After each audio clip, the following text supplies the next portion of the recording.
Tu sais, ce qui ronge vraiment un homme au fond de lui, quand une histoire se termine ou quand elle devient un enfer quotidien. Ce n'est pas seulement qu'elle soit partie, qu'elle t'ait remplacé en un claquement de doigts ou qu'elle t'ait menti sans vergogne. Non, le vrai poison lent, celui qui te réveille à 3 heures du matin des années plus tard, c'est cette sensation atroce d'avoir tout donné, ton temps, ton énergie, ta tendresse, tes nuits blanches, tes compromis, ton cœur ouvert en grand.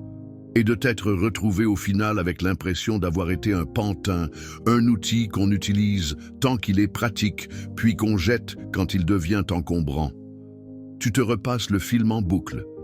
Les moments où elle changeait d'humeur sans prévenir, où elle devenait glaciale d'une seconde à l'autre, où elle te reprochait des choses que tu n'avais même pas faites, où tu te demandais désespérément « mais qu'est-ce que j'ai fait de mal ?» alors que tu avais tout fait comme il fallait. Tu avais écouté, respecté, soutenu, protégé, anticipé ses besoins. Tu avais mis tes propres envies de côté pour elle. Tu avais même appris à parler femme dans l'espoir de ne plus jamais la blesser. Et pourtant, tu te retrouvais là, vidé, humilié, seul avec cette question qui tourne en boucle.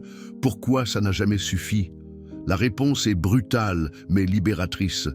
Ce n'est pas toi qui étais forcément en tort, c'est que tu n'avais jamais vu ce qui se jouait vraiment sous la surface. Tu croyais que l'amour se gagnait à force de gentillesse, de logique, de sacrifice visible. Tu croyais que si tu étais le bon gars, elle finirait par le voir. Mais en réalité, tu n'avais jamais appris à lire les mécanismes profonds, les failles émotionnelles, les besoins viscéraux qui dirigent presque tout le comportement féminin, même chez les plus intelligentes, les plus belles, les plus indépendantes.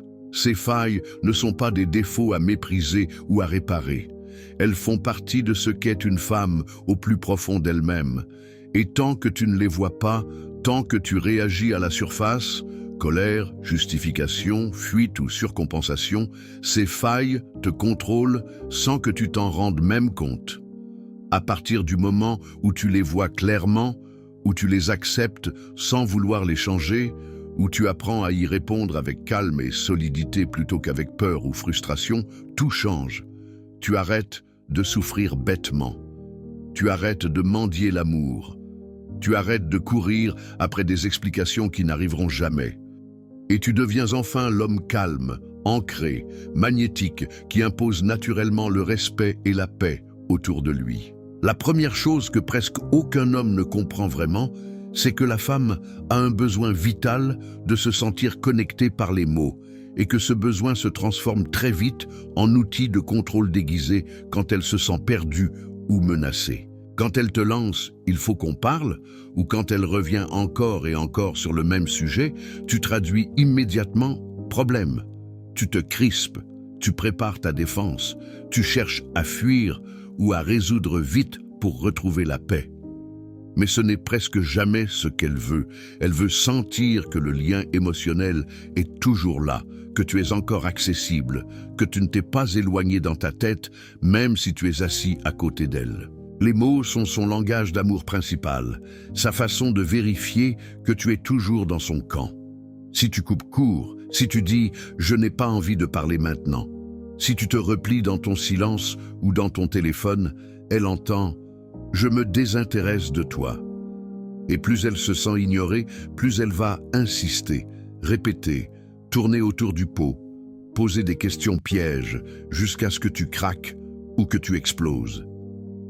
Beaucoup d'hommes croient que le silence est la solution ultime, et c'est vrai, mais seulement quand il est choisi, calme, maîtrisé, et qu'il dit « je suis là, je t'écoute, mais je ne me laisse pas emporter ». Le silence boudeur, le silence fuyant, le silence « je te punis » est perçu comme du rejet pur, et il la pousse à parler encore plus fort, encore plus longtemps, jusqu'à l'épuisement des deux. La clé n'est donc pas de fuir la parole féminine, ce qui est impossible à long terme, mais de l'accueillir sans te noyer dedans. Écoute-la vraiment, pose des questions courtes qui montrent que tu suis. Réponds calmement sans te justifier à outrance. Et surtout, reste présent sans te laisser aspirer dans le tourbillon. Quand tu fais ça, quand tu deviens l'homme capable de tenir l'orage verbal, sans couler ni rejeter la tempête, elle sent quelque chose de rarissime. Elle peut enfin se vider le cœur sans craindre de te perdre ou de te détruire. Et paradoxalement, plus elle sent cette sécurité, moins elle a besoin de parler sans arrêt. Tu deviens le seul homme qu'elle connaisse capable de supporter son flot émotionnel sans fuir ni exploser, et ça la marque à vie. Ensuite vient une vérité qui blesse profondément l'ego masculin. Presque toutes les femmes, même les plus sublimes, même celles qui semblent marcher avec une assurance insolente, vivent avec une peur lancinante, parfois inconsciente, de ne pas être assez. Assez belle, assez intelligente, assez intéressante, assez désirable, assez aimable. Cette peur n'est pas logique, elle est viscérale. Elle a été nourrie dès l'enfance. Comparaison avec une sœur, une mère trop critique, un père distant, puis renforcée par les relations passées, les trahisons, les réseaux sociaux, les regards des autres hommes, les photos retouchées, les corps parfaits qu'on voit partout. Quand elle te demande « Tu me trouves toujours aussi belle ?» ou quand elle te fait remarquer qu'elle a pris 2 kilos, elle ne cherche pas une analyse objective, elle cherche une transfusion massive de certitude. Dis-moi que dans tes yeux, je suis toujours unique, toujours au-dessus des autres, toujours celle que tu choisis parmi toutes. Si tu réponds mécaniquement, oui bien sûr, si tu la complimentes par habitude ou pire, si tu restes silencieux parce que tu trouves la question ridicule, tu renforces le doute. Et ce doute la pousse à tester encore plus, à chercher ailleurs une validation qu'elle ne sent plus chez toi, parfois sans même s'en rendre compte. Ce n'est pas de la superficialité, c'est une blessure ancienne qui hurle encore. Le vrai pouvoir masculin n'est pas de la noyer sous des compliments forcés ou de lui dire « Arrête de te poser des questions, tu es parfaite ». C'est de la regarder vraiment, profondément, avec une présence totale, sans besoin derrière le regard. Quand elle sent que ton admiration vient d'un homme complet, qui n'a pas besoin d'elle pour exister, mais qui la voit quand même comme une merveille, elle se détend dans son corps et dans son âme, comme jamais auparavant. Et cette détente-là, aucun autre homme ne pourra la lui donner, parce que la plupart admirent soit par manque, soit par calcul. Toi, tu admires depuis ta propre plénitude, et ça change tout. Le troisième mécanisme est peut-être le plus paradoxal. Plus une femme t'aime réellement, plus elle a peur de te perdre, et plus cette peur peut se traduire par des comportements qui ressemblent à de la froideur, de la distance, voire de l'agressivité. Quand l'attachement devient profond, il réveille chez elle la terreur archaïque de l'abandon. Un jour où tu es moins disponible, où tu ne donnes pas les signes habituels, moins de messages, moins d'appels, moins de regards, moins de petites attentions. Son cerveau émotionnel interprète ça comme le début de la fin. Et au lieu de te le dire calmement, « j'ai peur que tu t'éloignes », elle va souvent faire exactement l'inverse. Elle va se fermer, devenir sèche, critique, distante, parfois même blessante. Toi, tu vas prendre ça pour du désintérêt, du mépris ou la preuve qu'elle ne t'aime plus. Tu vas te braquer à ton tour et le cercle vicieux s'enclenche. En réalité, elle est en train de crier intérieurement « Rassure-moi, montre-moi que je compte encore, que tu ne vas pas partir ». Beaucoup d'hommes répondent à ça par de la colère. « Tu me fatigues avec tes humeurs ». Du retrait supplémentaire. « Ok, si c'est comme ça, je m'éloigne encore plus ». Ou des tentatives maladroites de réparation immédiate. « Mais je t'aime, qu'est-ce que tu veux que je fasse de plus ?» Tout ça ne fait qu'amplifier sa peur. Le vrai homme, lui, voit la peur derrière le masque. Il ne se laisse pas emporter par la surface. Il reste stable, calme, présent. Il ne comble pas le vide à coups de grandes déclarations ou de cadeaux. Il incarne simplement la solidité dont elle a besoin pour se poser. Et quand elle sent enfin cette solidité, quand elle comprend que ton calme ne dépend pas de son humeur à elle, elle lâche prise et redevient douce. Parfois même, elle s'excuse, sans savoir pourquoi elle a agi ainsi. Quatrième vérité, et celle-là fait très mal quand on la comprend trop tard. L'ego émotionnel féminin est d'une sensibilité extrême. Une femme peut être la douceur incarnée 99% du temps, et en une phrase, en un regard, en un silence de ta part, elle se transforme complètement. Elle va te provoquer, remuer le passé, chercher la dispute, dire des choses blessantes, non pas parce qu'elle veut te détruire, mais parce qu'elle teste jusqu'où tu vas tenir émotionnellement. Elle veut savoir si tu es plus fort qu'elle sur ce terrain-là, si tu rentres dans son jeu, si tu te justifies à n'en plus finir, si tu t'énerves, si tu essaies de la faire taire ou de la raisonner à tout prix. Elle gagne, pas parce qu'elle a raison sur le fond, mais parce qu'elle voit que tu es descendu à son niveau, que tu es aussi réactif qu'elle, que tu peux être déstabilisé. Le silence maîtrisé, le regard tranquillement posé qui dit « tu peux t'agiter, moi je reste là ». La réponse posée qui refuse de rentrer dans la spirale, c'est la réponse la plus puissante qui existe. Ce n'est pas de l'indifférence froide, c'est de la maîtrise absolue. Et quand elle voit que tu ne bouges pas d'1 millimètre, que tu refuses de jouer le jeu de la surenchère émotionnelle, elle se calme d'elle-même, elle revient, parfois même elle fond en larmes parce qu'elle se sent enfin en sécurité face à une force plus grande que la sienne. Parce qu'au fond, ce qu'elle cherche, ce n'est pas un adversaire émotionnel ou un homme qui plie, c'est un roc sur lequel s'appuyer quand ses propres émotions la submergent. 5e vérité brutale. Derrière presque toutes les froideurs, tous les reproches, toutes les distances soudaines, il y a très souvent une peur viscérale du rejet. Cette peur vient généralement de très loin. Un père absent, une mère trop critique, un premier amour qui l'a laissé sans explication, une série de relations où elle a dû mériter l'amour au prix fort. Quand une femme aime vraiment, elle revit inconsciemment cette peur ancienne. Elle va donc tester, encore et encore, pour être sûre que tu ne vas pas la jeter comme les autres. Elle va te faire des reproches qui semblent sortir de nulle part, te dire que tu n'es plus là, que tu ne l'aimes plus, que tu vas partir, que tu regardes ailleurs. Toi, tu vas entendre une attaque gratuite, tu vas vouloir te défendre, contre-attaquer ou te justifier pendant des heures. Mais en réalité, c'est un appel déguisé. Prouve-moi que tu ne vas pas me rejeter, que je suis en sécurité avec toi. Si tu réagis avec agacement, si tu lui dis qu'elle fatigue, qu'elle est parano, tu valides sa peur. Si tu vois la peur derrière les mots et que tu restes calme, présent, sans te justifier à outrance, tu désamorces tout. Tu deviens celui qui comprend sans juger, qui tient bon sans écraser, qui offre une sécurité que personne d'autre n'a su lui donner. Et c'est à ce moment-là qu'elle peut enfin se laisser aimer sans armure, sans test permanent. 6e point, et celui-là est magnifique quand tu le maîtrises vraiment. Une femme a besoin d'être admirée, mais pas comme la plupart des hommes le font. Admirer une femme, ce n'est pas la couvrir de compliments béats, ce n'est pas la mettre sur un piédestal pour mieux la supplier après.